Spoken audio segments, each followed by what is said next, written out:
we take a look at what's been happening in Manipur. In fact, a tragic incident has come to light, gut-wrenching visuals.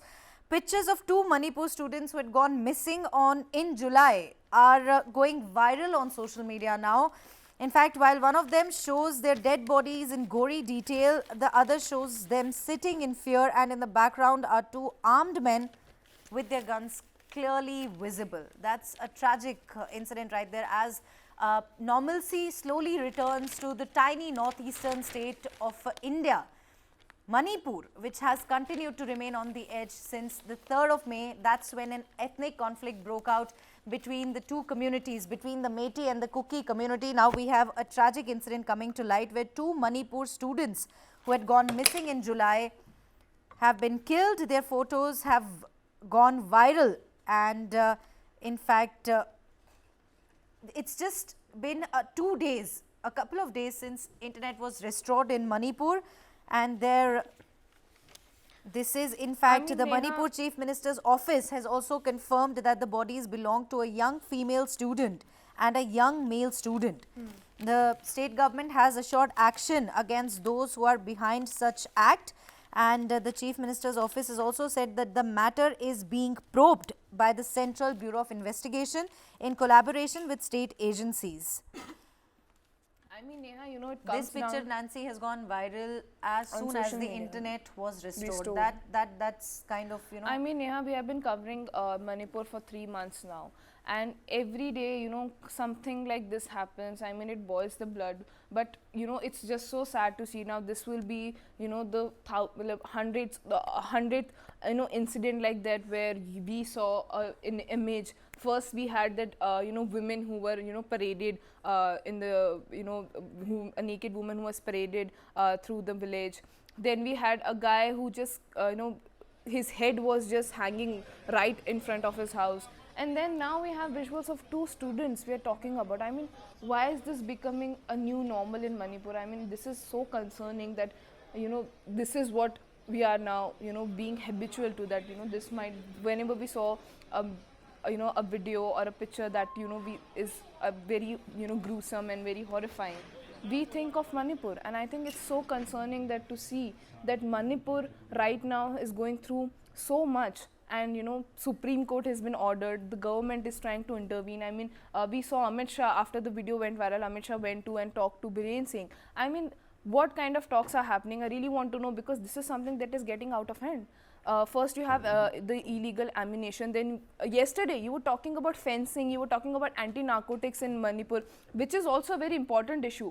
But you know, among the civilians, if these kinds of incidents will erupt in a week or two, we are talking about ethnic violence here. So obviously the community is going to get triggered by another community. If right now we are talking about two Meitei students, then there's going to be some retaliation from other community. And I think this kind of thing is not going to, you know, just stop in a day. I mean, we are deploying security forces there, then you're withdrawing some security forces from there. I mean, the trial and error method that has been, you know, the Biren Singh's government that is trying to, you know, trial and error method, let's do this and let's do that. I mean, that is not working anymore. You know, Manipur has been facing the violence. It's been, I think it's burning. We just discussed it yesterday. There are the state government and the central government who has to tread this path very cautiously. Remember, Nancy, that it's a bordering state, China and they Pakistan were just talking about Myanmar fencing. Are keeping a hawk's eye. Definitely. Anything related to Manipur, the center and the state has to be very, very careful. Let's give in that. But also, you know, I was just talking to you about how, you know, the internet has been restored just 2 days ago. Correct me if I'm wrong. Just it's been 2 days, right? 2 days. And the video goes viral and the photograph goes viral just yesterday. So there seems to be a proper modus operandi at work. Yeah. What has been going on in Manipur? Who is peddling this unrest? There have been so many questions which continue to remain unanswered. Civilians. And there also lies the answer. That is what I've been trying to tell you. That the answer will not come from outside. The answer will not come from the state. The answer, of course, state government has to take the responsibility for whatever has happened. Nobody is taking that away. But the fact also is that the solution will not come until and unless these two communities, the Meiteis and the Kukis, they decide that enough bloodshed, we've seen enough bloodshed on our soil. Definitely. It's about time that we sit down, we sort out our differences, respect some differences that, you know, we cannot overcome, and kind of, you know, go on with life. For how long will we cripple Manipur?